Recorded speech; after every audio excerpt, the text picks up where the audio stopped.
설악산은 봄이 되면 푸릇푸릇한 초록으로 뒤덮인다. 울창한 숲이 작은 오솔길을 감싸 안고 그 길은 진호가 태어나고 자란 외딴 마을로 이어진다. 이 마을에는 도시처럼 빽빽한 집들이 있는 것이 아니라 오래된 기와지붕과 소박한 대나무 울타리, 처마 밑에 줄지어 놓인 항아리, 그리고 이끼 낀 바위를 따라 졸졸 흐르는 작은 시냇물이 있을 뿐이다. 이곳에서는 시간이 천천히 흐르는 듯했고 사람들 또한 소박하고 단순하지만 깊이 있는 방식으로 서로를 아끼며 살아가고 있었다. 진호는 28살의 건장한 청년이다. 오랜 농사일 덕분에 탄탄한 몸을 가졌으며 지금 그는 집 앞 툇마루에 앉아 조용히 먼 곳을 바라보고 있다. 산에서 불어오는 바람에 그의 머리카락이 살짝 헝클어졌지만 그 눈빛은 고요하고도 깊어 마치 하늘을 비추는 호수처럼 보인다. 손에는 작은 칼을 쥐고 나무 조각을 새기고 있다. 많은 생각이 들 때마다 그는 이렇게 조각을 하며 마음을 다스리곤 했다. 집 안에서는 진호를 키워준 할머니, 석씨 할머니가 천천히 아궁이에 물을 올리고 계셨다. 이른을 훌쩍 넘긴 나이였지만 아직도 기운이 넘치고 마디마디 굵어진 손은 여전히 능숙했다. 할머니는 단 한 번도 이 마을을 떠난 적이 없었고 도시의 편리함을 경험해 본 적도 없었다. 하지만 그녀의 주름진 눈빛에는 오랜 세월 사람의 마음을 꿰뚫어 본 듯한 지혜가 담겨 있었다. 진호에 대한 할머니의 사랑은 말이 많지도 특별히 애지중지하는 것도 아니었지만 언제나 그의 곁에서 묵묵히 지켜보고 있었다. 오늘 날씨 참 좋죠, 할머니? 진호가 조용히 물었다. 그의 목소리는 낮고도 따뜻하게 울려 퍼졌다. 할머니는 고개를 들지 않은 채 천천히 고개를 끄덕였다. 좋지. 하지만 그것을 소중히 여기는 사람에게만 좋은 법이란다. 진호는 할머니의 말을 듣고 가만히 미소를 지었다. 그는 그 뜻을 이해하고 있었다. 이 작은 마을에서는 한 줄기 바람, 한 방울의 비, 길게 피어난 작은 들꽃 하나까지도 아끼고 감사하는 삶이 있었다. 하지만 도시에서 살아온 사람들에게는 그저 가난한 시골로 보일 뿐 잠시 머물다가 결국 떠나는 곳일 것이다. 그는 문득 한숨을 쉬었다. 할머니, 저기 혹시 누군가 이곳에서 저와 함께 살겠다고 할까요? 할머니는 이번엔 손을 멈추고 손자의 얼굴을 가만히 바라보았다. 깊게 패인 주름 속에서도 다정한 시선이 느껴졌다. 아내를 맞이할 생각이냐? 진호는 머리를 긁적이며 쑥스러운 듯 웃었다. 이제 슬슬 생각해봐야 할 것 같아요. 언제까지 혼자 살 순 없잖아요. 할머니는 고개를 끄덕이며 다시 불을 바라보았다. 좋은 여인은 단순히 아내가 아니라 가정을 지킬 줄 아는 사람이란다. 그런 사람을 찾아야 해. 진호는 아무 말 없이 마당을 바라보았다. 할머니의 말이 맞았다. 하지만 그런 사람을 찾는 것이 쉬운 일일까? 바로 그때 밖에서 민재가 허겁지겁 뛰어 들어왔다. 그는 진호의 동생으로 16살밖에 되지 않은 소년이다. 방금까지 이웃의 밭일을 도운 듯 얼굴과 손이 흙투성이었다. 손에는 갓 뜯어온 나물 한 다발을 들고 있었다. 형, 마을에 새로 이사온 사람이 있어. 진호는 눈썹을 살짝 올리며 물었다. 정말? 누구인데? 도시에서 온 여자야. 외할아버지, 외할머니랑 같이 지내려고 왔다는데 어제 도착했대. 엄청 예뻐. 마을 사람들이 다 난리야. 민재의 신난 표정에 진호는 피식 웃음을 터뜨렸다. 이 작은 마을에서는 새로운 사람이 온다는 것이 큰 사건이었다. 하지만 진호는 크게 신경 쓰지 않았다. 도시에서 온 사람들은 언제나 잠시 머물다 떠날 뿐이니까. 이름이 뭐래? 그는 그냥 형식적으로 물었다. 지연. 형, 안 궁금해. 궁금할 게 뭐 있어? 어차피 곧 떠날 텐데. 진호는 무심하게 어깨를 으쓱했다. 그 모습을 가만히 지켜보던 할머니는 아무 말 없이 다시 불을 지폈다. 그녀의 눈빛에는 알 수 없는 깊은 생각이 스쳐갔다. 진호는 연애에 관심이 없는 것이 아니라 오히려 너무 많은 이별을 겪었기에 스스로 기대하지 않는 것뿐이라는 걸 그녀는 잘 알고 있었다. 아궁이 속 장작불이 조용히 타올랐다. 따뜻한 온기가 부엌에 퍼져나갔다. 할머니의 사랑도 그러했다. 겉으로 표현하지 않아도 언제나 곁에서 지켜주는 변함없는 존재.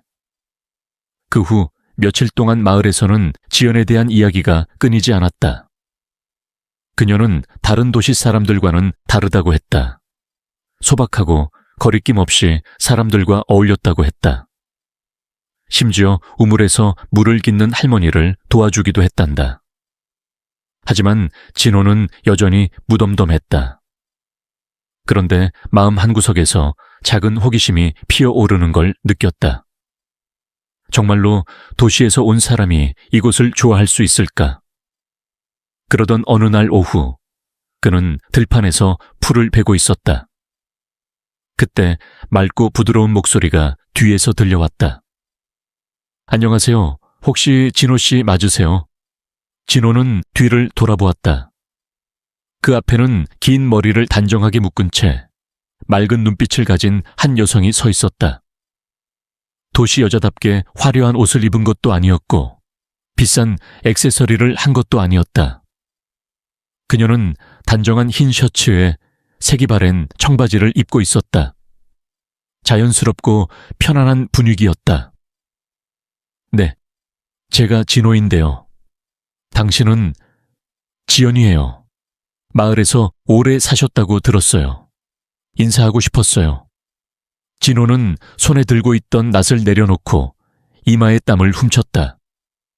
도시에서 온 여자가 왜 자신과 이야기하고 싶어 하는지 알 수 없었지만 싫지는 않았다. 마을이 어떤가요? 그가 물었다. 지연은 하늘을 올려다보며 환하게 웃었다. 평온해요. 그리고 정말 아름다워요. 이곳에서는 숨을 더 깊이 들이마실 수 있을 것 같아요. 진호는 예상치 못한 대답에 놀랐다. 이 도시 여자는 어쩌면 지금까지 만난 사람들과는 다를지도 모른다. 그렇게 단순한 만남이 시작되었다. 그리고 그것은 앞으로 펼쳐질 이야기의 첫 장이었다. 그 후 며칠 동안 진호의 삶은 여느 때와 다름없이 평온하게 흘러갔다. 하지만 이제 그는 가끔씩 마을을 거닐다가 지연을 마주치곤 했다. 그녀가 어르신들을 도와 물을 나르거나 채소를 정리하는 모습을 보기도 했다. 아마 이 도예지 출신의 여자는 다른 사람들과는 다를지도 모른다. 그러나 그렇다고 해서 그가 그녀를 쉽게 믿는 것은 아니었다. 그날 아침 진호는 평소보다 일찍 일어나 장터에 가기 위해 석 할머니와 함께 떠날 준비를 했다. 민재는 여느 때처럼 이불 속에서 몸을 웅크린 채 잠꼬대를 하고 있었다. 석 할머니는 고개를 저으며 웃더니 그의 이불을 걷어 올렸다. 이 녀석아, 대낮까지 잘 셈이냐? 민재는 투덜거리며 말했다. 할머니, 오늘은 너무 피곤해요. 장터에 가봤자 재미도 없고 생선 냄새만 진동할 거잖아요. 진호는 동생의 다리를 가볍게 발로 찼다. 그럼 집에 있어. 하지만 어질러 놓치는 마. 석 할머니와 진호는 길을 나섰다. 장터로 가는 길은 푸른 논밭 사이로 펼쳐져 있었고 저 멀리 겹겹이 쌓인 산들이 보였다. 장터는 크지는 않았지만 언제나 북적거렸다. 싱싱한 채소, 생선, 고기 등을 파는 상인들과 손님들로 활기가 넘쳤고 마을 사람들은 서로 인사를 나누며 정겨운 대화를 주고받았다. 장터에 들어서자마자 석 할머니는 채소를 팔고 있는 중년 여인을 향해 손을 흔들며 말했다. 김아주머니, 오늘 배추가 아주 싱싱하네요. 저쪽 밭에서 키우신 거예요. 김아주머니는 고개를 끄덕이며 웃었다. 맞아요. 날이 좀 쌀쌀해지니 채소가 더 맛있어졌어요. 그러다 그녀는 목소리를 낮추고 석 할머니에게 살짝 다가가 속삭였다. 할머니, 혹시 들으셨어요? 요즘 진호 씨한테 도시에서 온 아가씨가 따라다닌다더라고요. 온 마을이 그 얘기로 떠들썩해요. 석 할머니는 피식 웃으며 말했다. 따라다니긴 뭘 따라다녀? 그냥 우연히 마주친 것뿐이야. 하지만 그 아가씨 이상해요. 다른 도시 사람들과는 다르다고들 하지만 누가 알아요? 도시 사람들은 처음엔 다 친절한 척 하잖아요. 두고 보세요. 얼마 안 가 떠나버릴 거라니까요. 김 아주머니는 입꼬리를 살짝 올리며 의심 어린 눈빛을 보냈다. 옆에서 이 대화를 듣고 있던 진호는 아무런 반응도 보이지 않았다. 그는 이미 마을 사람들의 소문에 익숙해져 있었다. 하지만 그보다 더 놀라운 일이 있었다. 생선을 고르던 중 그는 예상치 못한 인물을 발견했다. 수빈. 그녀는 긴 흰색 원피스에 얇은 가디건을 걸친 채 여전히 우아한 모습이었다. 하지만 진호를 더욱 놀라게 한 것은 그녀가 이곳에 다시 나타났다는 사실이었다. 그는 그녀가 이곳을 2번 다시 찾을 일 없을 거라 믿고 있었다. 수빈 역시 진호를 발견하고 부드럽게 미소 지으며 천천히 다가왔다. 진호, 여기서 만나게 될 줄 몰랐네. 여긴 내 고향이야. 난 항상 여기 있었어.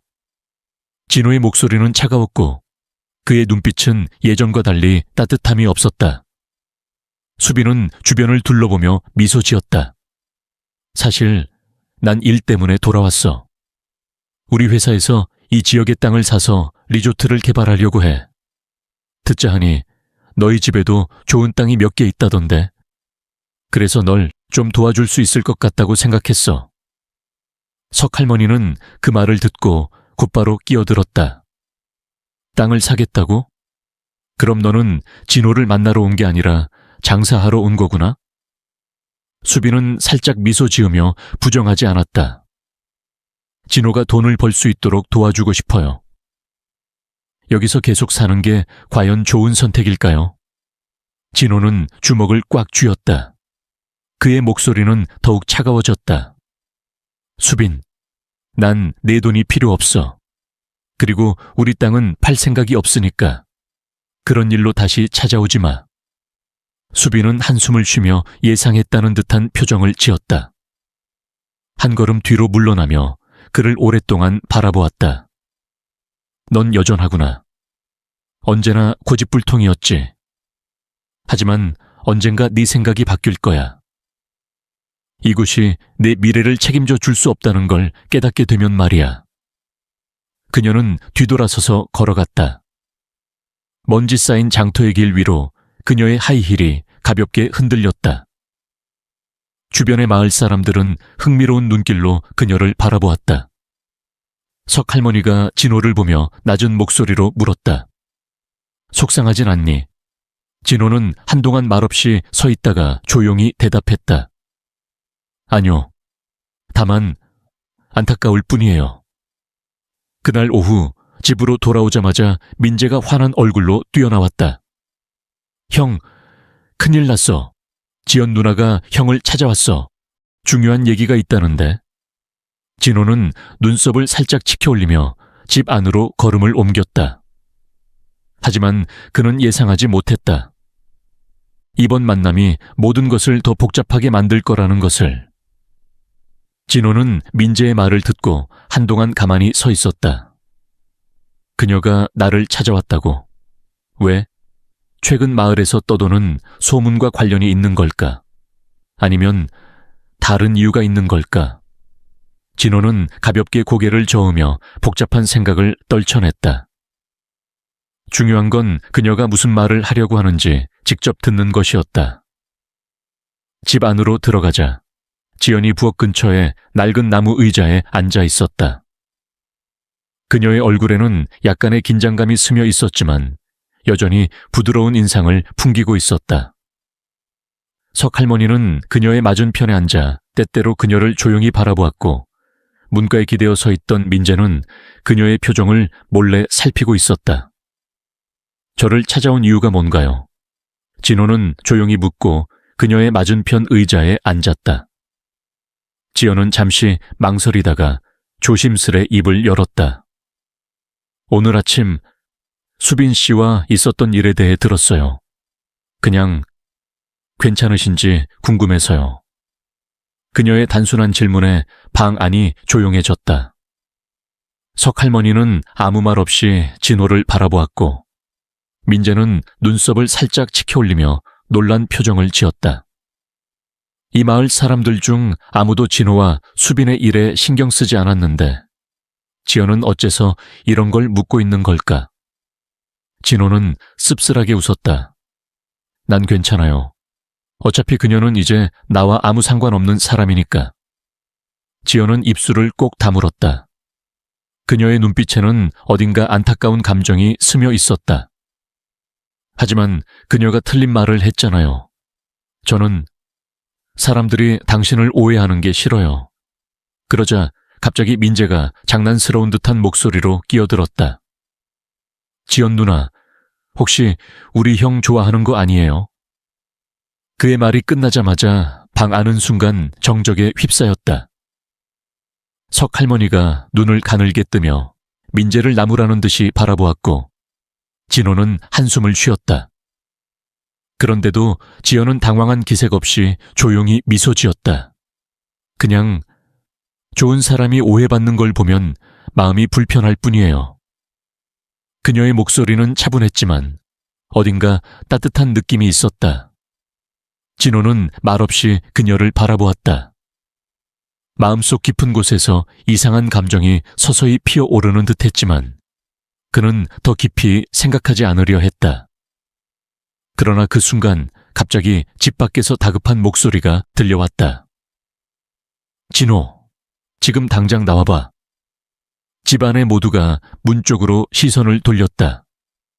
문 앞에는 박 아저씨가 서 있었는데 평소 차분하던 그가 상당히 격앙된 표정을 짓고 있었다. 진호는 일어나 밖으로 나갔다. 무슨 일이세요, 박 아저씨? 박 아저씨는 마을 길을 가리켰다. 그곳에는 몇몇 마을 사람들이 모여 웅성거리고 있었다. 너 알고 있었냐? 누군가가 마을 땅을 사들이려 하고 있어. 그런데 그 일을 주도하는 사람이 바로 네 전 여자친구 수빈이야. 진호의 표정이 굳어졌다.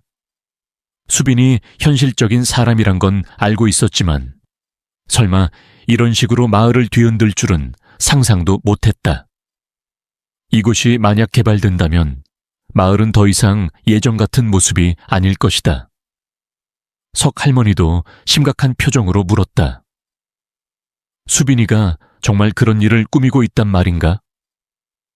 박 아저씨가 단호하게 고개를 끄덕였다. 그래, 벌써 몇몇 집에서는 높은 가격에 땅을 팔까 고민 중이야. 어르신들은 당장 돈이 필요하니까 마음이 흔들리는 거지. 진호는 주먹을 꽉 쥐었다.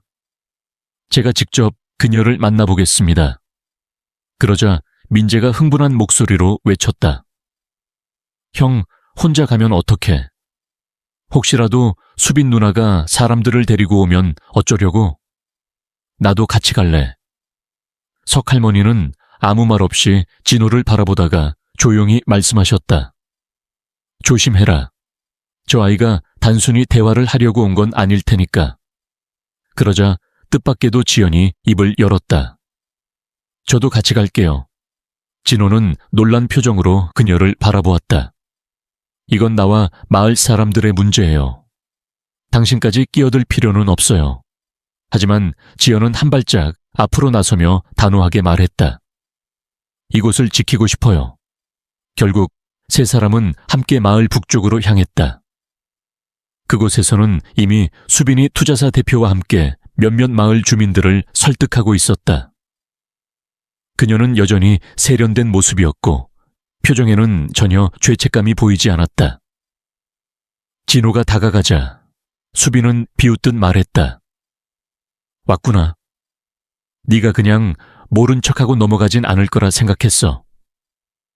진호는 싸늘한 눈빛으로 그녀를 바라보며 말했다. 여기서 대체 무슨 짓을 하고 있는 거야? 수빈은 태연하게 어깨를 으쓱였다. 이 마을을 발전시키고 있는 거지. 너도 알잖아.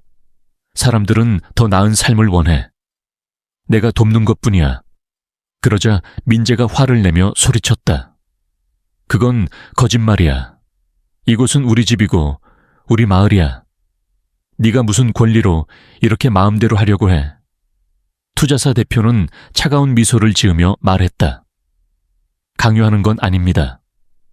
단지 주민들에게 더 나은 선택지를 주고 있을 뿐이죠. 진호는 이를 악물었다. 당장 여기서 나가. 이곳은 너희가 마음대로 할 수 있는 곳이 아니야. 수빈은 깊은 한숨을 쉬며 말했다. 넌 정말 변함이 없구나. 하지만 두고 봐. 언젠가 네가 네 결정을 후회할 날이 올 거야. 그녀는 차갑게 웃으며 돌아섰다. 그러나 진호는 이미 결심이 선 듯한 표정이었다. 그의 곁에는 민재와 그리고 지연이 있었다. 그들은 이 마을을 지켜낼 것이었다. 해가 저물어 갈 때쯤 진호와 지연은 마을로 돌아왔다. 두 사람 모두 아무 말도 하지 않았다. 무거운 생각들이 공기를 짓누르는 듯했다. 늘 말이 많던 민재조차도 이번만큼은 조용히 뒤따르며 울퉁불퉁한 흘길을 내려다보고 있었다. 집에 가까워지자 마루에 앉아 염주를 굴리며 먼 곳을 바라보고 있는 석 할머니의 모습이 보였다. 아무것도 묻지 않았지만 진호는 할머니가 이미 모든 것을 짐작하고 있다는 걸 알고 있었다. 셋이 집 안으로 들어서자 할머니가 천천히 입을 열었다. 일은 어떻게 되었느냐? 진호는 깊이 한숨을 쉬며 의자에 털썩 앉았다. 그 여자는 포기하지 않아요. 마을 사람들 중 몇몇을 설득해버렸어요. 막을 방법이 없으면 머지않아 이 땅은 전부 팔려버릴 거예요. 석 할머니는 천천히 고개를 끄덕였다. 사람의 욕심에는 끝이 없지. 쉽게 흔들리는 사람은 결국 변하기 마련이란다. 우리가 할 수 있는 건 우리 믿음을 지키는 것뿐이야. 지연은 두 손을 꼭 쥐며 걱정 어린 눈빛으로 말했다. 방법이 없을까요? 큰돈 앞에서 마음이 흔들리면 설득하는 게 쉽지 않을 텐데요.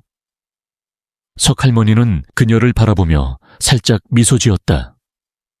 너는 마치 이곳이 내 집인 것처럼 걱정하는구나. 지연은 얼굴이 붉어졌지만 부정하지 않았다. 고개를 숙이며 작은 목소리로 말했다. 이곳이 너무 아름다워요. 이렇게 변해버리는 게 싫어요. 그때 갑자기 민재가 조용한 분위기를 깨고 물었다.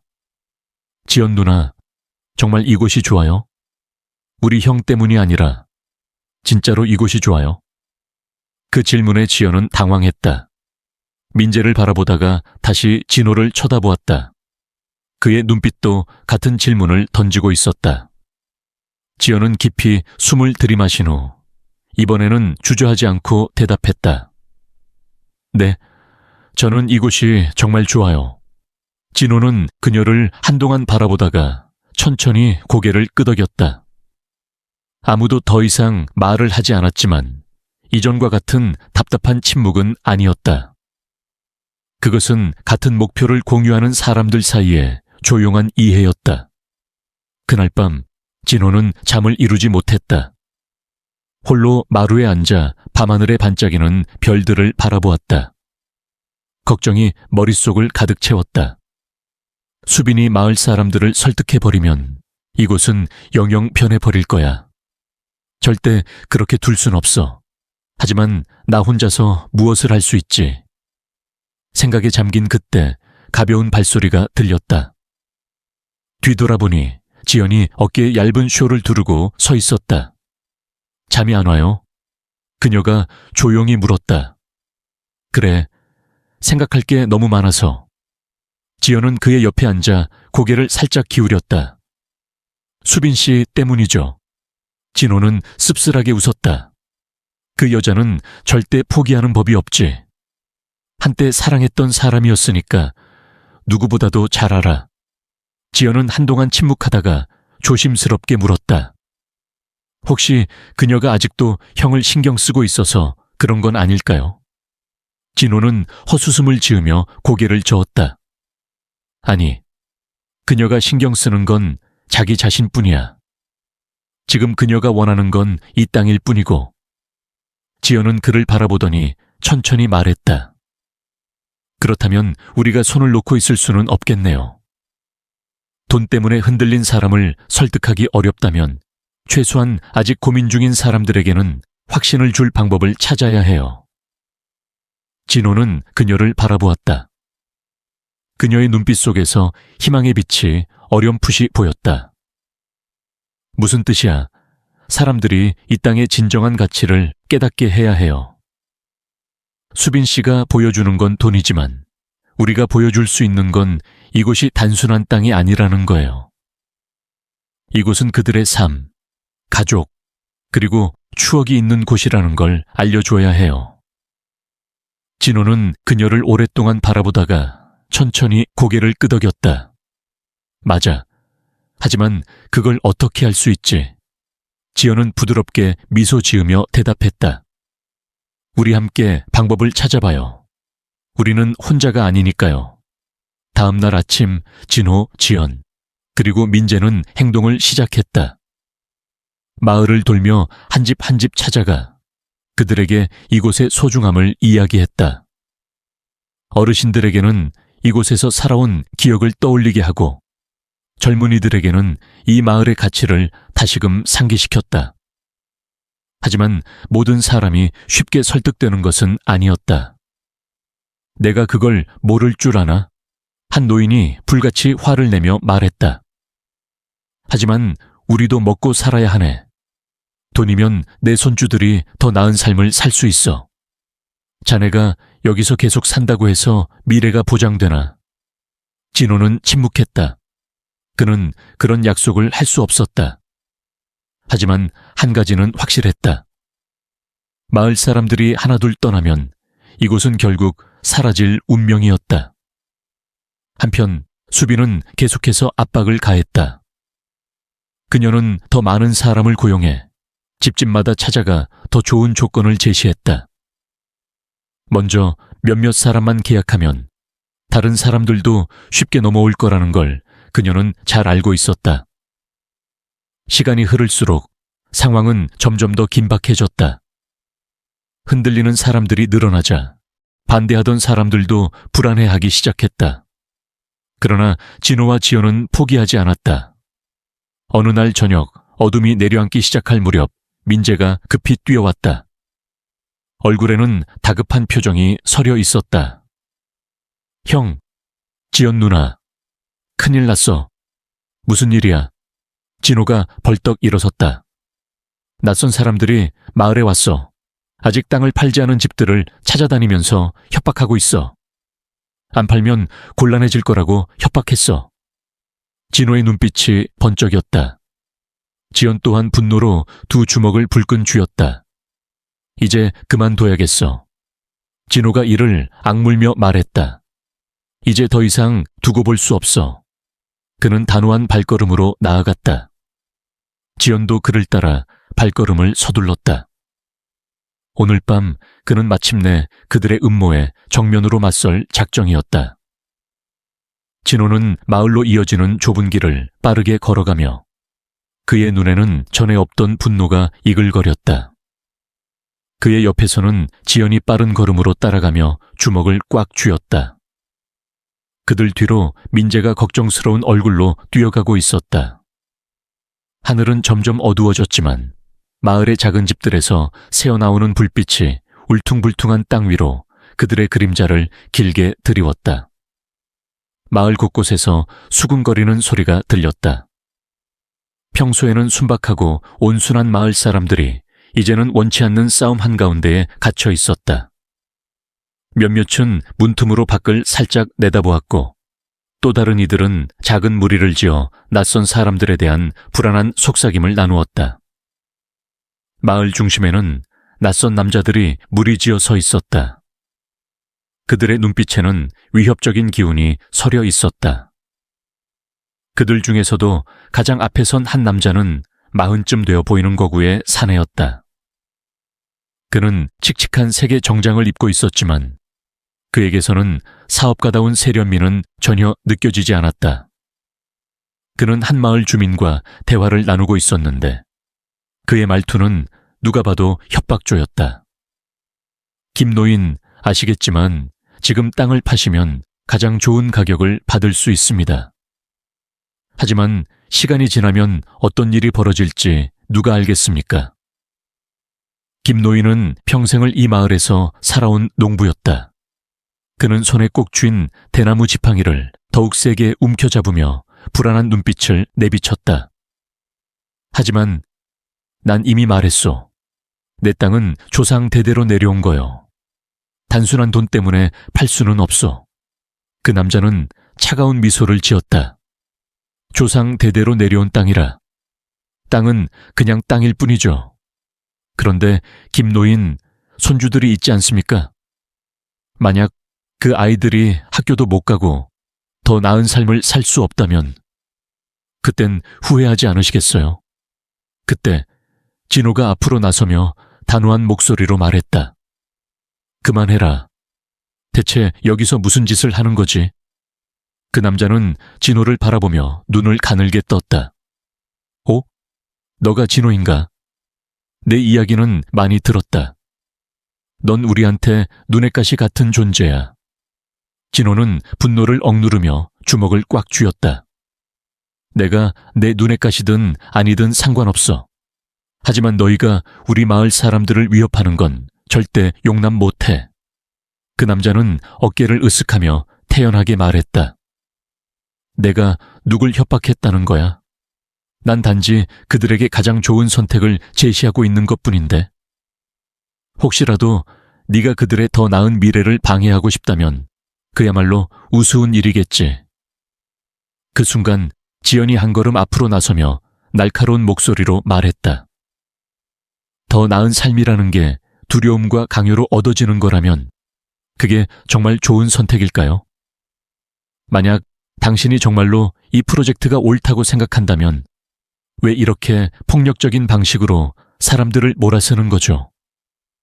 그 남자는 비웃듯 고개를 젖히더니 가까운 곳에 세워진 검은색 차를 힐끗 바라보았다.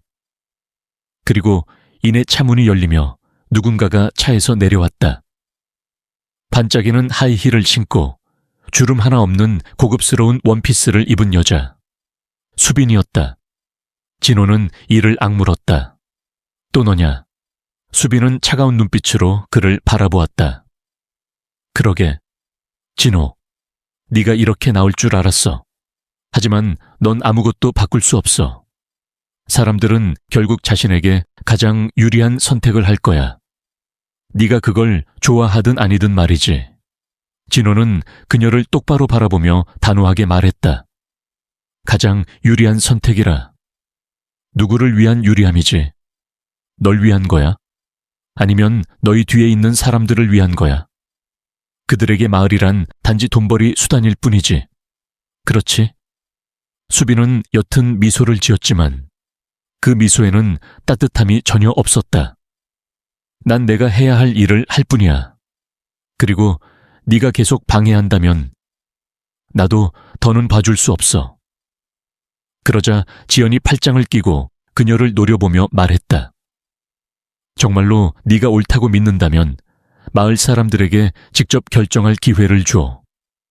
협박하지 말고 이런 깡패들을 보내서 몰아쓰지도 말고. 수빈은 몇 초간 아무 말 없이 서 있다가 결국 옆에 서 있던 남자에게 돌아섰다. 알겠어요, 한 이사님. 일단 사람들을 철수시키죠. 다른 방법을 생각해보죠. 남자는 불만스러운 표정을 지었지만 결국 고개를 끄덕이며 부하들에게 철수를 지시했다. 검은색 차량들이 마을을 떠나고 나서도 분위기는 여전히 무겁게 가라앉아 있었다. 아무도 이 일이 끝났다고 믿지 않았다. 진호는 길게 숨을 내쉬며 주위를 둘러보았다. 여러분도 보셨죠? 저 사람들은 마을이나 우리에겐 관심도 없어요. 그들은 땅을 가져가고 떠날 뿐입니다. 우리가 지키지 않으면 이 마을은 사라질 거예요. 마을 사람들은 무거운 표정으로 고개를 끄덕였다. 한 중년 여성이 조심스럽게 물었다. 하지만 그들이 계속 압박하면 우리는 어떻게 해야 하죠? 지연이 단호한 표정으로 말했다. 우리는 방법을 찾아야 해요. 하지만 중요한 건 두려움 때문에 소중한 것을 잃지 않는 거예요. 그때 서욱 할머니가 앞으로 나와 조용하지만 힘있는 목소리로 말했다. 이곳은 우리 집이다. 그리고 우리가 포기하지 않는 한 아무도 우리에게서 빼앗을 수 없다. 마을 사람들은 서서히 고개를 끄덕였다. 그들의 마음은 여전히 불안했지만 최소한 지금은 단단한 결심이 서 있었다. 하지만 진호는 알고 있었다. 이 싸움은 아직 끝나지 않았다. 그날 밤 진호는 마루에 앉아 깊은 생각에 잠겨 있었다. 그 옆에서 지연이 조용히 다가와 함께 밤하늘을 올려다보았다. 그녀가 다음엔 어떤 일을 벌일 것 같아요? 지연이 물었다. 진호는 깊은 숨을 들이마셨다. 그녀는 절대 쉽게 포기하는 사람이 아니야. 아마 더 강한 수를 들고 올 거야. 그게 걱정돼. 지연은 그의 눈을 바라보며 조용히 말했다. 어떤 일이 있어도 난 당신 혼자 두지 않을 거예요. 진호는 그녀를 바라보았다. 그리고 그 순간 거센 폭풍 속에서도 그가 혼자가 아니라는 걸 깨달았다. 그날 밤 설악산에서 불어오는 것엔 바람이 작은 마을을 휩쓸며 문틈 사이로 차가운 공기가 스며들었다. 집 안에서는 석 할머니가 아궁이 앞에 앉아 타오르는 불길을 깊은 눈빛으로 바라보고 있었다. 민재는 깊이 잠들었지만 진호와 지연은 아직 깨어 있었다. 둘은 마루에 나란히 앉아 말없이 멀리서 울려 퍼지는 바람 소리만을 듣고 있었다. 그녀가 다음엔 무슨 일을 꾸밀 것 같아요. 마침내 지연이 입을 열며 침묵을 깨트렸다. 진호는 살짝 미간을 찌푸렸다. 모르겠어.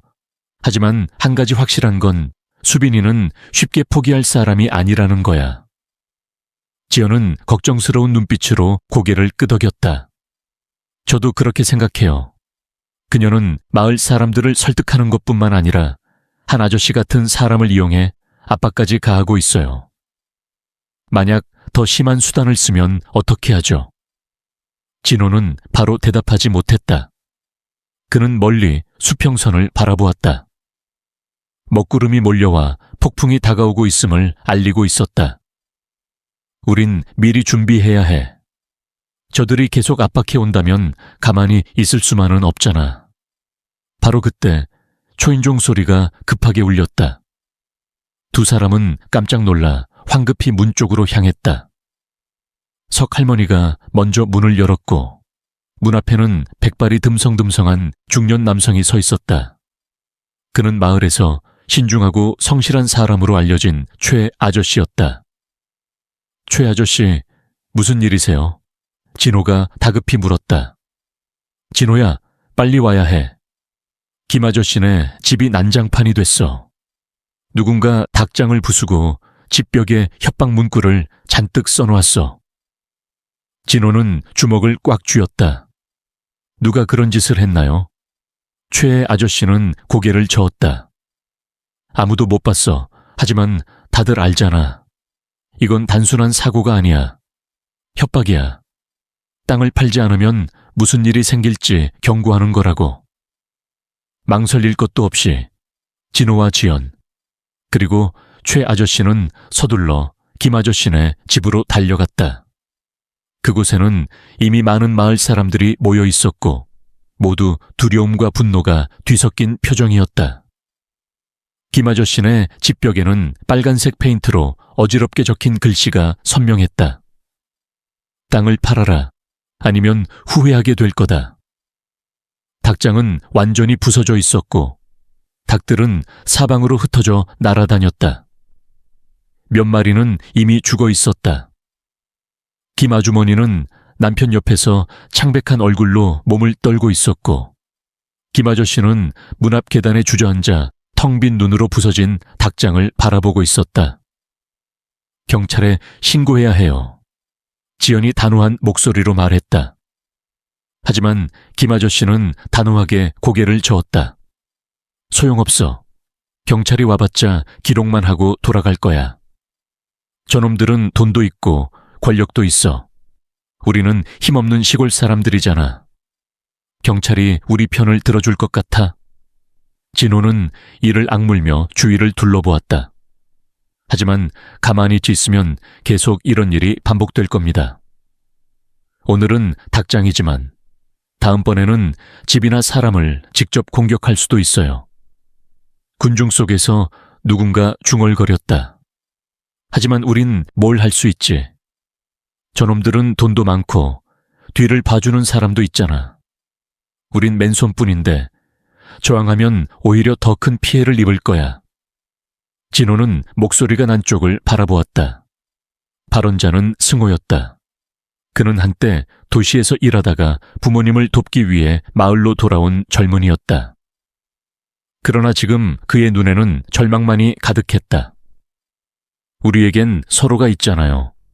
진호는 단호하게 말했다. 만약 우리가 두려움에 굴복하면 저들은 굳이 강제로 빼앗지 않아도 우리는 스스로 모든 것을 내어주게 돼요. 하지만 우리가 함께 맞선다면 적어도 우리 것을 지킬 기회는 있어요. 마을 사람들 사이에 정적이 흘렀다. 몇몇은 고개를 떨궜고 몇몇은 작게 끄덕였다. 하지만 여전히 불안한 눈빛이 많았다.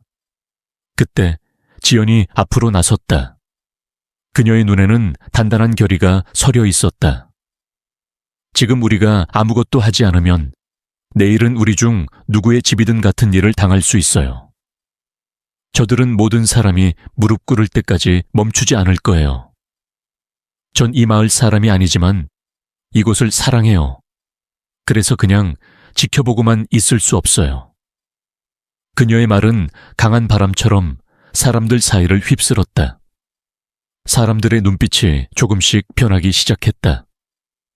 그때까지도 침묵을 지키던 김 아저씨가 천천히 자리에서 일어났다. 그의 눈에는 더 이상 절망이 아닌 강한 의지가 담겨 있었다. 맞아. 우린 더 이상 가만히 있을 수 없어. 난 내 땅을 팔지 않을 거야. 그리고 더 이상 침묵하지도 않을 거야. 군중 속에서 또 다른 목소리가 들렸다. 나도. 만약 저들이 날 협박하러 온다면 난 맞서 싸울 거야. 점점 더 많은 사람들이 동의하기 시작했다. 작은 속삭임이 모여 점차 하나의 거대한 물결이 되었다. 두려움에 짓눌렸던 사람들의 눈빛이 서서히 바뀌고 있었다. 진호는 그 모습을 보며 가슴 깊은 곳에서 뜨거운 무언가가 끓어오르는 것을 느꼈다. 드디어 자신이 원했던 불꽃이 타오르기 시작했다. 그러나 그는 알고 있었다. 이 싸움은 이제 막 시작되었을 뿐이라는 것을. 비가 부슬부슬 내리기 시작했다. 사람들은 조용히 흩어졌지만 모두 깊은 생각에 잠긴 모습이었다. 진호와 지연은 김 아저씨네 집 앞 처마 밑에 서서 내리는 빗방울을 바라보았다. 우리가 이길 수 있을까요? 지연이 낮은 목소리로 물었다. 진호는 깊이 숨을 들이마셨다. 그리고 천천히 고개를 끄덕였다. 나도 잘 모르겠어. 하지만 적어도 끝까지 싸울 거야. 해가 막 떠오르려 할 때 진호는 문을 세게 두드리는 소리에 잠에서 깨어났다. 그는 서둘러 침대에서 일어나 겉옷도 걸치지 않은 채 문을 열었다. 문 앞에는 최 씨가 서 있었다. 어젯밤 김 씨의 집이 파손되었다는 소식을 전한 장본인이었다. 오늘 그의 얼굴은 더욱 긴장감에 휩싸여 있었고 헐떡이는 숨소리는 마치 마을 입구에서 여기까지 전속력으로 달려온 듯했다. 진호, 큰일이야. 낯선 사람들이 마을을 돌아다니면서 너와 토지 매각을 반대하는 사람들에 대해 캐묻고 있어. 진호의 가슴이 철렁 내려앉았다. 그는 마을 사람들에게 당열할 것을 촉구한 지 얼마 되지 않았건만 수빈 측은 벌써 대응을 시작한 것이다. 그는 깊이 숨을 들이마시며 마음을 가다듬었다. 그 사람들이 뭔가 했나요? 누군가 협박이라도 받았나요? 최 씨는 고개를 저었지만 여전히 걱정스러운 목소리였다. 아직은 별다른 행동은 없지만 저놈들의 태도를 보면 불안해.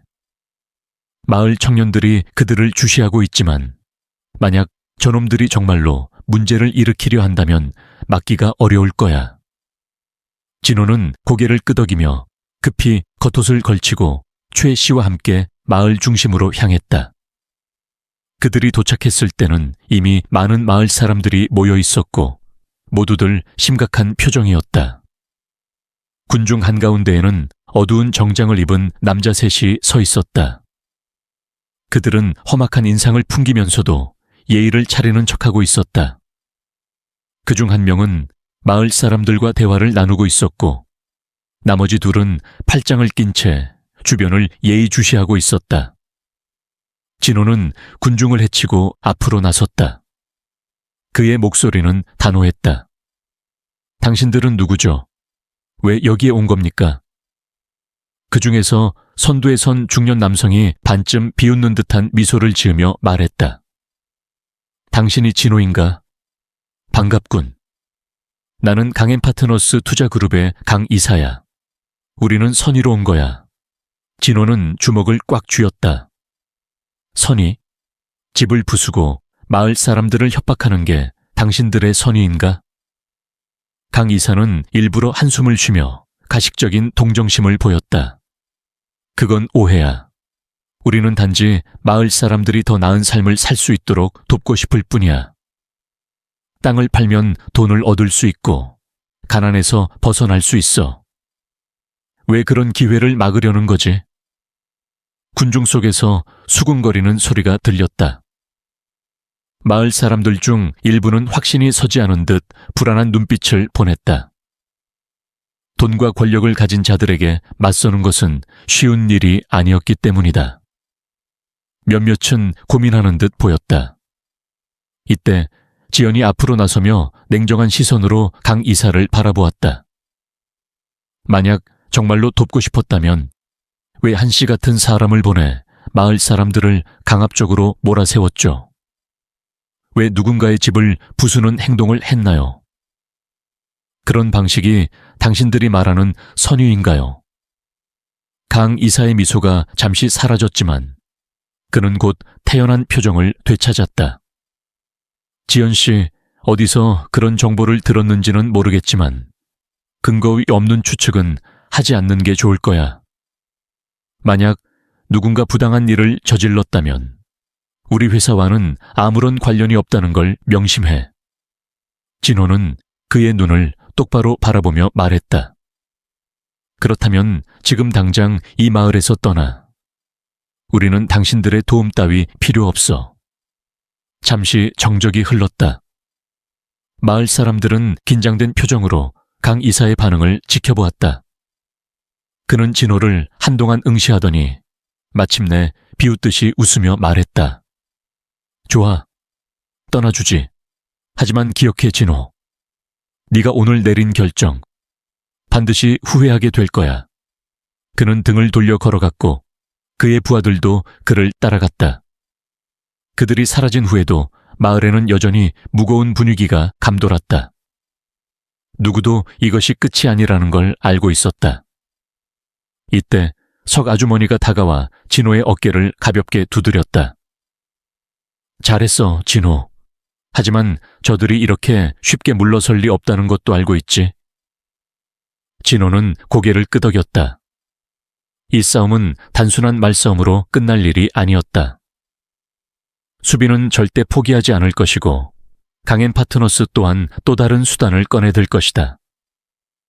그날 밤 진호와 지연 그리고 마을 청년들이 모여 대책을 논의했다. 그들 중에는 한때 흔들렸던 승호도 있었고 서울에서 법률 일을 하다가 고향으로 돌아온 진호의 어린 시절 친구 재혁도 있었다. 재혁이 입을 열었다. 저들이 압박을 계속한다면 우리는 법적으로 마을의 땅을 지킬 방법을 찾아야 해. 문제는 마을 사람들 대부분이 토지 소유권 증서를 가지고 있지 않다는 거야. 이게 저들이 노리는 약점이야. 지연이 미간을 찌푸렸다. 그럼 마을 사람들이 소유권을 공식적으로 인정받을 방법은 없나요? 재혁이 고개를 끄덕였다. 방법은 있어. 하지만 행정 절차를 거쳐야 하고 그 과정에서 시간과 비용이 들어. 우리가 도와줄 사람이 필요해. 그때 방 한쪽에서 낯익은 목소리가 들려왔다. 내가 아는 사람이 있다. 모두가 고개를 돌렸다. 말한 사람은 전 씨였다. 마을에서 조용히 지내던 노인이었지만 과거 그는 지적 공무원으로 일한 경험이 있었다. 전 씨는 날카로운 눈빛으로 말했다. 나는 토지관리청에 몇몇 아는 사람들이 있다. 필요한 서류만 제대로 준비하면 소유권 증명 절차를 신속하게 진행할 수 있도록 도울 수 있어. 하지만 서둘러야 한다. 저놈들이 법을 이용해 우리를 공격하기 전에 먼저 움직여야 해. 진호는 마을 사람들의 얼굴을 둘러보았다. 모두의 눈빛 속에는 확고한 결의가 서려 있었다. 이제 이 싸움은 단순한 땅 문제가 아니었다. 마을을 지키려는 모두의 의지가 하나로 모인 것이다. 지연이 미소를 지으며 말했다. 맞아. 우리는 혼자가 아니야. 진호는 힘차게 고개를 끄덕였다. 그렇다면 시작하자. 비가 부슬부슬 내리기 시작할 때 진호, 지연 그리고 젊은이들 몇 명은 전 할아버지의 집을 떠났다. 아침의 대립 이후 마을의 분위기는 여전히 무거웠지만 사람들의 결의가 서서히 싹트고 있었다. 이전까지 망설이던 주민들도 더 이상 가만히 있어서는 안 된다는 사실을 깨닫기 시작했다. 하지만 진호는 아직 가야 할 길이 멀다는 것을 알고 있었다. 진호는 코트를 단단히 여미며 지연을 향해 말했다. 우리는 빨리 행동해야 해. 수빈과 강앤 파트너스가 우리보다 먼저 법적 조치를 취하면 상황이 훨씬 더 어려워질 거야. 지연은 걱정스러운 눈빛으로 고개를 끄덕였다. 재혁 오빠가 서류 작업을 맡겠다고 했지만 우리가 당장 막을 방법이 없으면 그들은 땅 소유권 증명을 아직 받지 못한 주민들을 더 괴롭히려고 할 거야. 그 순간 멀리서 갑자기 비명소리가 들려왔다. 두 사람은 놀라서 고개를 돌렸다. 마을길 끝에서 몇몇 사람이 박 할아버지의 집 앞에 모여 있었다. 고민할 틈도 없이 진호와 지연은 곧장 뛰어갔다. 도착한 순간 두 사람은 충격적인 광경을 목격했다. 박 할아버지의 집 문이 부서져 있었고 집안의 물건들이 온통 어지럽혀져 있었다. 박 할아버지는 마당 한가운데에서 창백한 얼굴로 떨리는 손을 뻗어 망가진 물건들을 주워 담고 있었다. 박 할머니는 문 앞에 주저앉아 흐느끼고 있었다. 주변에 모인 마을 사람들은 침묵 속에서 그 처참한 광경을 지켜보고 있었다. 진호는 주먹을 꽉 쥐고 앞으로 나섰다. 누가 이런 짓을 했습니까? 박 할아버지는 떨리는 목소리로 대답했다. 모르겠네. 아무도 보지 못했어. 내가 집에 돌아왔을 땐 이미 이 상태였어. 하지만 이건 우연이 아니야. 그놈들이 나를 겁주려는 거야. 나보고 떠나라는 경고지. 지연은 이를 악물며 말했다. 우리는 더 이상 이 상황을 두고 볼 수 없어. 그때 검은색 차 한 대가 박 할아버지 집 앞에 멈췄다. 차 문이 열리더니 수빈이 내렸다. 그녀는 여전히 우아한 정장을 입고 있었고 머리카락도 단정하게 묶여 있었지만 예전의 부드러운 눈빛은 어디에도 남아있지 않았다. 이게 대체 무슨 일이죠? 수빈은 마당의 처참한 모습을 바라보며 일부러 놀란 척했다. 진호는 이를 악물며 그녀를 노려보았다. 너도 이게 무슨 일인지 잘 알잖아. 더 이상 모른 척하지 마. 수빈은 비웃듯이 미소 지으며 팔짱을 꼈다. 진호, 넌 항상 내 대한 편견이 있더라. 내가 이런 하찮은 짓을 할 만큼 한가하다고 생각해. 그녀는 한 걸음 다가와 낮은 목소리로 속삭였다. 난 단지 너에게 경고하러 온 거야. 정말로 나와 맞서 싸울 수 있을 거라 생각해. 진호는 한치도 물러서지 않았다. 난 너와 싸울 생각이 없어. 나는 그저 내 것을 지킬 뿐이야. 전쟁을 시작한 건 너야. 수빈은 바닥에 떨어진 박 할아버지의 낡은 사진 한 장을 주워들었다. 그녀는 한참 그것을 바라보다가 마치 하찮은 쓰레기처럼 땅에 내던졌다. 난 더 강한 방법을 쓰고 싶진 않아. 하지만 네가 계속 버틴다면 그때는 정말 후회하게 될 거야. 지연이 앞으로 나서며 강하게 말했다. 네가 또 무슨 짓을 하든 난 절대 가만히 있지 않을 거야. 수빈은 지연을 위아래로 훑어보며 비웃었다. 넌 대체 뭐야? 이 마을과 아무런 연고도 없는 주제에 뭘 지키겠다고 나서는 거지. 몇 마디 멋진 말을 한다고 해서 상황이 바뀔 거라고 생각하니. 그러나 지연은 눈 하나 깜빡이지 않았다. 나는 이제 이곳의 일부야. 그리고 나는 이곳을 절대 포기하지 않아. 두 사람은 잠시 서로를 응시했다. 그리고 수빈이 갑자기 웃음을 터뜨렸다. 재밌네. 정말 네가 뭔가 할 수 있다고 믿는 거야? 좋아, 어디 한번 보자. 하지만 기억해둬. 모든 것이 무너졌을 때 내 탓은 하지 마. 그녀는 차를 향해 돌아섰다가 마지막으로 진호를 바라보았다. 내게 마지막 기회를 줄게. 진호, 지금 포기하면 이 마을 사람들에게 더 이상의 피해는 없을 거야. 하지만 계속 맞서겠다면 넌 반드시 후회하게 될 거야. 진호는 대답하지 않았다. 그는 흔들림 없는 눈빛으로 수빈을 응시했다. 그리고 그 순간 수빈은 깨달았다. 아무리 협박해도 그는 결코 굴복하지 않을 거라는 것을. 수빈은 싸늘한 미소를 지으며 채에 올라탔고 차는 빗속을 가르며 사라졌다. 무거운 침묵이 마을을 뒤덮었다. 주민들은 서로를 바라보았고 그들의 눈에는 두려움과 분노가 뒤섞여 있었다. 이젠 단순한 땅 문제가 아니었다. 이건 그들의 삶과 자존심이 걸린 싸움이었다. 석 할머니가 다가와 진호의 어깨에 손을 올렸다. 이제 알겠니? 돈이 모든 것이 된 세상에선 인간이 어디까지 타락할 수 있는지.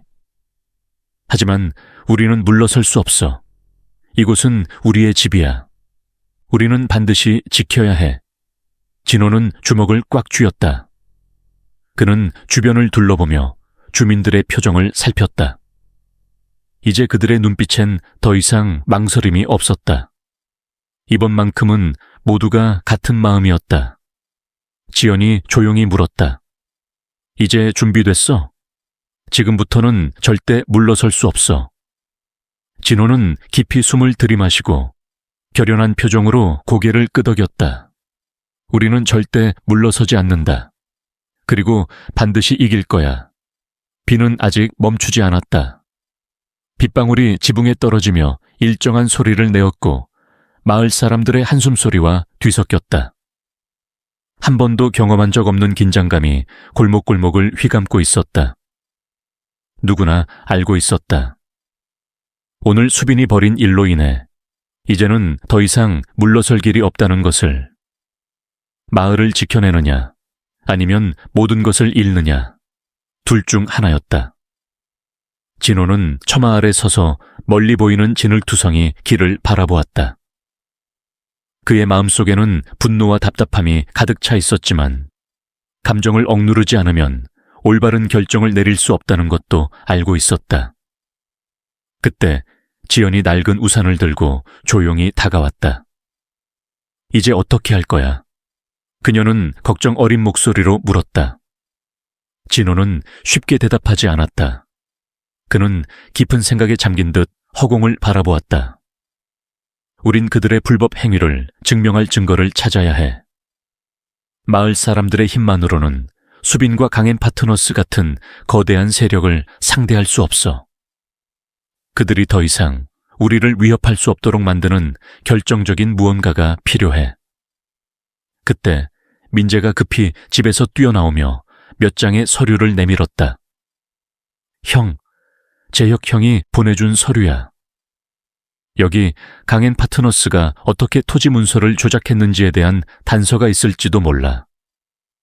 진호는 황급히 서류를 넘겨보았다. 일부 문서에는 희미한 지방청 도장이 찍혀 있었고 몇몇 문서에는 강엔 파트너스와 지역 공무원들 간의 수상한 거래 내역이 기록되어 있었다. 만약 이 서류들이 진짜라면 단순한 협박이 아니라 불법적인 수단까지 동원해 토지를 빼앗으려 했다는 증거가 될 수 있었다. 지연이 그의 어깨 너머로 서류를 들여다보았다. 그녀의 눈빛이 점점 빛나기 시작했다. 이걸 공개하면 마을 사람들뿐만 아니라 정부도 나설 수밖에 없을 거야. 조사에 들어가면 강엔 파트너스는 더 이상 이 프로젝트를 진행할 수 없을 거야. 진호는 고개를 끄덕였다. 하지만 이걸 안전하게 공개할 방법이 필요해. 수빈이 우리가 이걸 가지고 있다는 걸 알게 되면 어떤 수를 써서라도 막으려 할 거야. 그때 석 할머니가 조용히 다가와 진호의 손에 들린 서류를 바라보았다. 영향력 있는 사람이 필요하겠구나. 그녀는 차분한 목소리로 말했다. 그렇다면 한 사람이 떠오르는구나. 모두가 그녀를 주목했다. 석 할머니는 희미하게 미소 지었지만 그 눈빛에는 흔들림 없는 확신이 담겨 있었다. 김 시장. 그는 완전히 깨끗한 사람은 아니지만 대기업이 서민을 탄압하는 걸 싫어하는 사람이야. 이 서류를 적절히 전달하면 그는 분명 도와줄 거야. 진호는 잠시 고민하다가 고개를 끄덕였다. 좋아. 그럼 내가 직접 만나러 가겠어.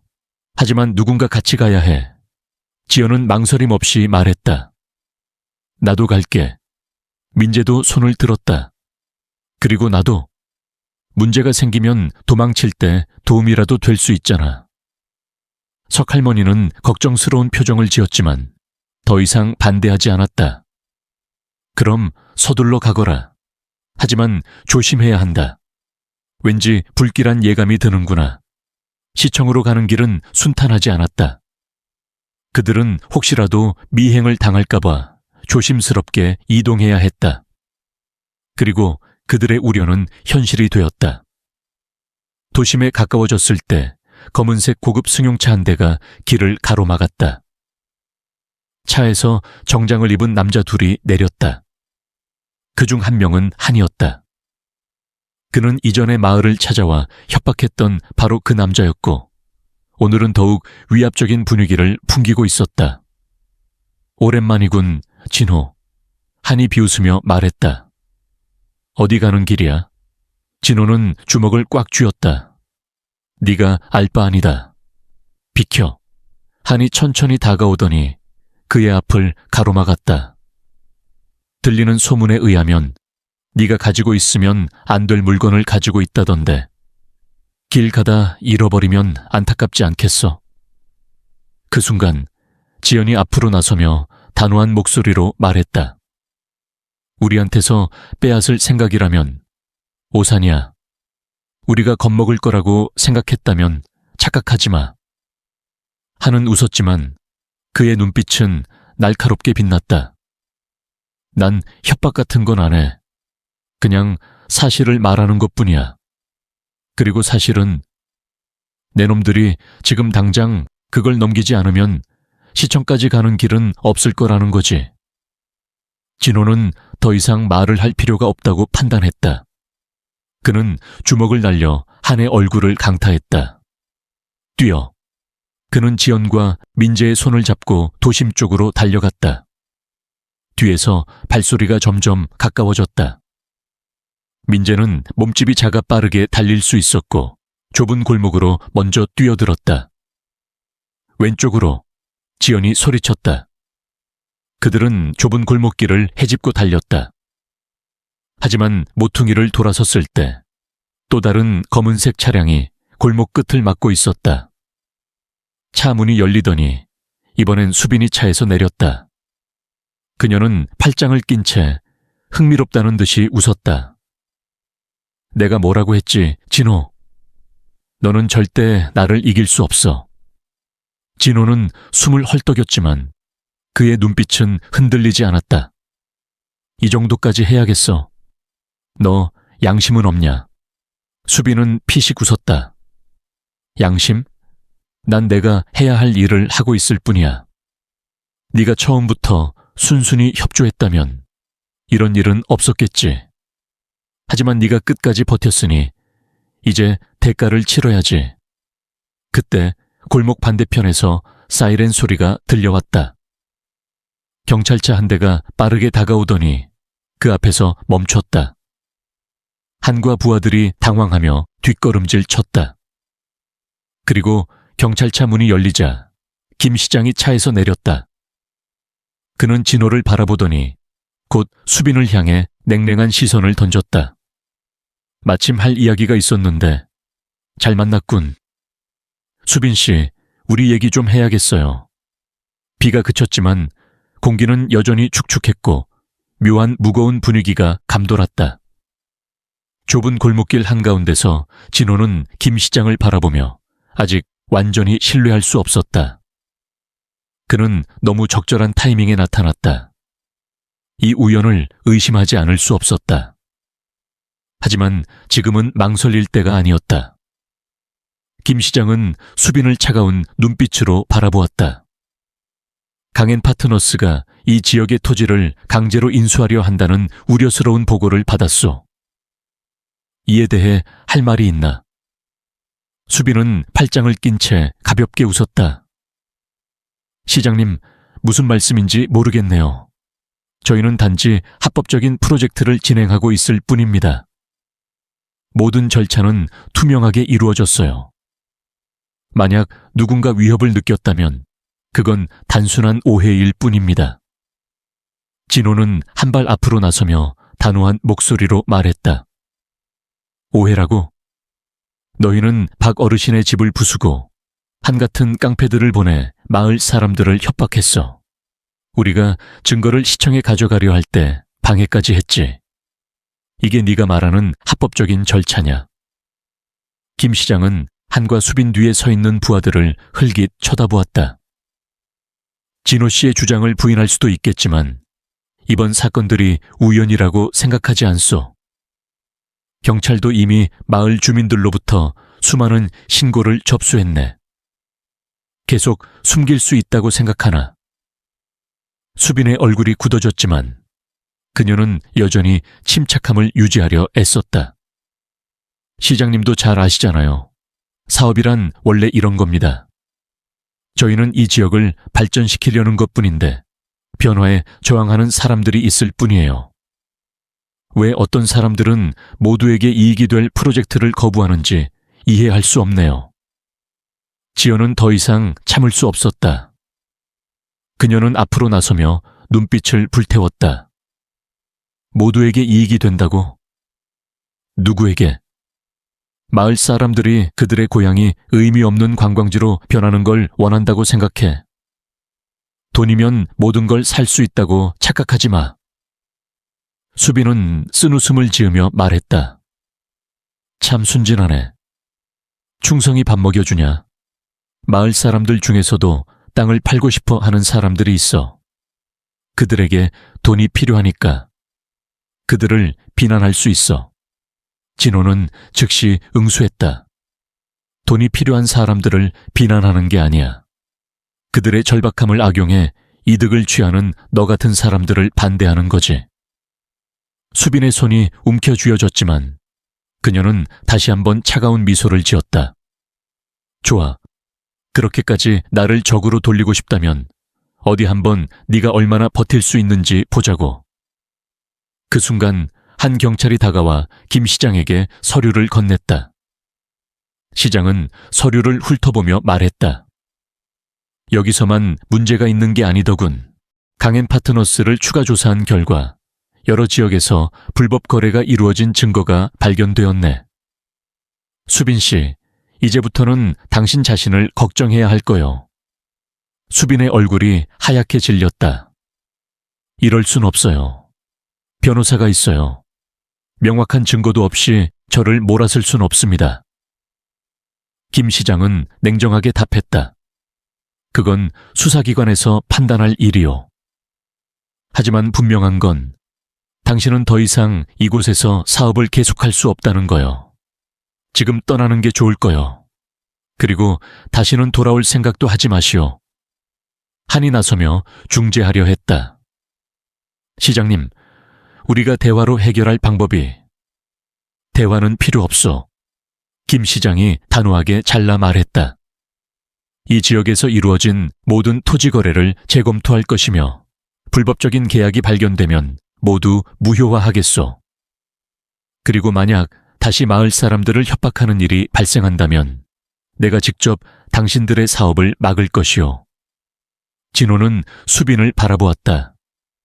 처음으로 그녀의 얼굴에서 흔들림을 볼 수 있었다. 그녀는 자신이 패배했음을 알고 있었다. 하지만 후회하는 표정은 아니었다. 그녀는 냉소적인 미소를 지으며 말했다. 진호, 승리를 즐기도록 해. 하지만 기억해둬. 아무것도 영원하지 않아. 언젠가 너도 변화의 흐름에 맞닥뜨릴 거야. 그리고 그때 네가 어떤 선택을 하는지 지켜보겠어. 그녀는 돌아서서 걸어갔고 한과 그의 부하들도 그녀를 따라갔다. 차가운 바람이 좁은 골목길을 스쳐 지나가며 남아있는 빗방울을 흩뿌렸다. 그들이 사라지자 마을은 조용해졌다. 사람들은 여전히 모든 것이 끝났다는 사실을 믿지 못하는 듯했다. 그러나 진호, 지연, 김 시장, 그리고 서옥 할머니가 단단히 서 있는 모습을 보며 그들은 자신들의 마을을 지켜냈다는 사실을 실감했다. 박 어르신이 떨리는 목소리로 물었다. 우리 이긴 건가? 진호는 마을을 둘러보며 천천히 고개를 끄덕였다. 우리는 이 마을을 지켜냈어요. 하지만 이게 끝이 아닙니다. 앞으로도 계속 우리 것을 지켜나가야 합니다. 서옥 할머니가 다가와 그의 어깨를 부드럽게 두드렸다. 진호야, 너 정말 잘했다. 가장 소중한 것을 지켰구나. 지연은 미소를 지으며 따뜻한 눈빛으로 그를 바라보았다. 맞아요. 우리는 결코 포기하지 않았고 그 덕분에 여기까지 올 수 있었어요. 민재가 기쁨에 차서 소리쳤다. 진짜 이긴 거지? 이제 아무도 우리를 위협할 수 없어. 사람들은 웃기 시작했고 기쁨이 서서히 번져갔다.